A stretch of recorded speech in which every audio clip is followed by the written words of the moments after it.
Alright, ladies and gentlemen, welcome back to the channel. We are talking YaYa Diaby late night here in Tampa Bay. But I saw this statistic really interesting because first off, Tampa's 3-0, right? Great start to this season. I saw this. Most pressures by an edge duo so far in the National Football League. Number 5 at 27. YaYa Diaby and Haason Reddick. Now, I think Haason Reddick's had really good first 3 games as a Tampa Bay Buccaneer. We've talked time and time again about number 0, YaYa Diaby. He had 11 pressures in this football game against the New York Jets, so we're going to break it down. And he had 1 sack, and we'll show that. I'm really surprised. First off, he had 11 quarterback pressures. That's insane. I am really surprised this is not a sack. And this is kind of the name of the game when you're talking about YaYa's sack count. When you break down the film, whether it was last season or even this season, there are so many of these games where Diaby could have like 3 or 4 sacks, but for whatever reason here, going up against number 72, good young left tackle in Fashanu, maybe getting pulled a little bit. Tyrod Taylor, essentially, if we break this down from the start, Haason Reddick is the reason Tyrod Taylor is going to collapse, or he collapses the pocket, and the reason Tyrod Taylor decides to abort. YaYa right here, great, honestly, a great stiff arm from Tyrod Taylor here, and he's just not able to bring him down, but it is still a quarterback pressure, and it's a positive pass rush. It's just a sign of good things to come. So we actually have a whole film study. Let's just get into it. I've been yapping enough. I feel like, and here's the thing, dude, because I say this all the time. I've got a main channel, Will Upton, I'm sure some of you guys watch, and then we talk about this, when we make our Bucs film studies. Quarterback pressures are a trait where people really get it misconstrued, in my opinion. I remember week 1, I did a Shamar Stewart film study because he had a bunch of quarterback pressures. He was beating his guy and causing the quarterback to make quicker decisions than he would please. And everyone in those comments was like, well, shoulda, woulda, coulda. I want to see the sack. So here we go. Mason Taylor right now is blocking YaYa here, and they're gonna play action past this. Obviously, Diaby does a really good job of staying home until he realizes Tyrod Taylor has the football in his hands still, and from here on out, he just gets downhill and attacks. Now, what I love about it is, first off, there's a quarterback pressure. It results in a loss of 5 yards because Antoine Winfield Jr. is able to come here, pick up Mason Taylor, and bring him down for the tackle. So it's a loss of 5. But it's stuff like this that you want to see, whether it's Haason Reddick, whether it's the interior, whether it's on the other side with YaYa. You want to see the quarterback get pressured no matter how and no matter what comes of it. You want to get pressure on the quarterback. All right, folks, here we go. Minute and a half left in the second quarter. And by the way, if you guys enjoy these film studies, let me know down below.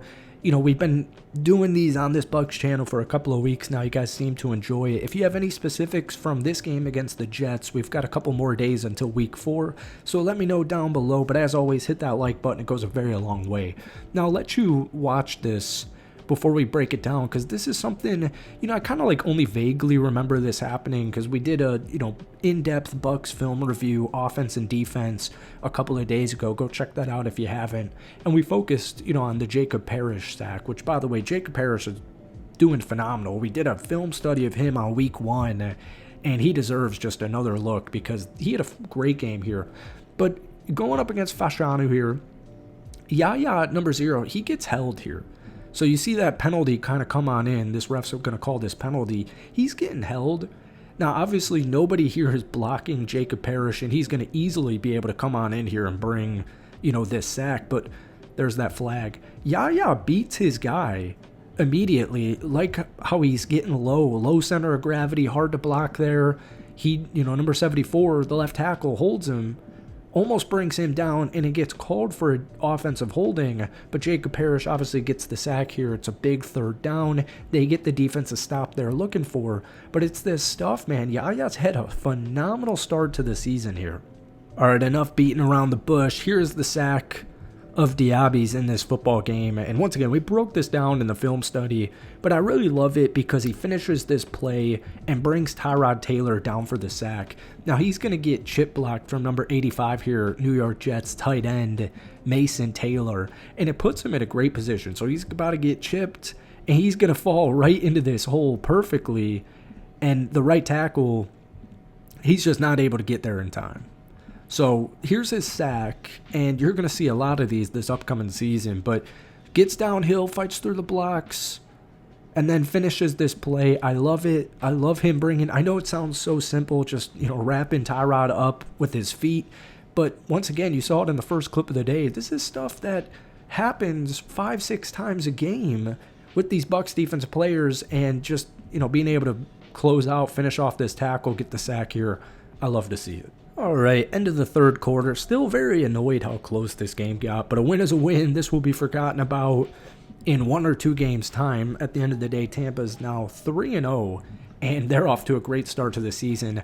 But like I said, this is late in the third quarter, and it actually ends up resulting, because Lavonte David's not going to be able to bring Tyrod down here. It actually ends up being like a 6-yard gain for Tyrod Taylor, who once again, I know it's a backup quarterback, and whether it was going to be Justin Fields or Tyrod Taylor getting this start, containing these mobile quarterbacks, I've always viewed Tyrod as extremely underrated. He's a pro's pro.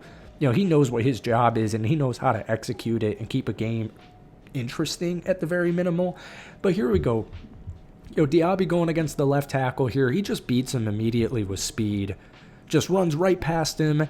And then here, Tyrod Taylor's able to get and break contain and get on out of here. And like I said, little missed tackle here from Lavonte David makes it a first down. But once again, putting pressure on the QB, getting him out of the pocket, making him uncomfortable. This is all the stuff that I care about. All right, folks, here we go. Looking on the right side. Now, unfortunately, this is going to be a gain of 9 yards as well. Tyrod Taylor just does a good job of execution on this, gets the ball out. It's like a 6 or 9 yard play to Braylon Allen. Actually, maybe it's like 5 yards, something like that. But we got YaYa lining up on the right side, going up against number 74. Once again, the left tackle for the Jets. Cuts inward, uses power, uses his hands, gets Tyrod to maneuver out of the pocket, and then he's watching his guy this whole time. You can tell with his eyes. He's watching number 0, Braylon Allen, this whole way. They're in the red zone, and just another quarterback pressure. And he had 11 in this football game. I can't reinforce how insanely impressive that is. The Bucs as a team had 4 sacks in this football game. They had the pick 6 from Jamel Dean, and I know it ended a little too close, 27-29, but at the end of the day, if it wasn't for that blocked field goal, the defense only gave up 20 points. I get it, it's a backup quarterback, but this defense, whether it was week 1 against the Falcons, week 2 against Houston, week 3 against the Jets, this defense has done a great job pretty much giving up about 20 points per game of just limiting the opposing offense to 20 points per game. Baker Mayfield and this offense is going to have an easy time winning games if their defense is only allowing 20 of it on a week-to-week basis. So huge, huge, huge home matchup against the Philadelphia Eagles on Sunday. We will make plenty of Buccaneers videos until that time. Sorry we're sitting idle for so long, but that's going to conclude us. As always, hit that like button, hit that sub button for a couple of Buccaneers videos a week. If you guys have any specific film study, any specific video, let me know down below. I love to hear from you guys and love to make videos on your comments. So that's it from me. Have a great rest of your day or evening, and we will see you soon. Peace.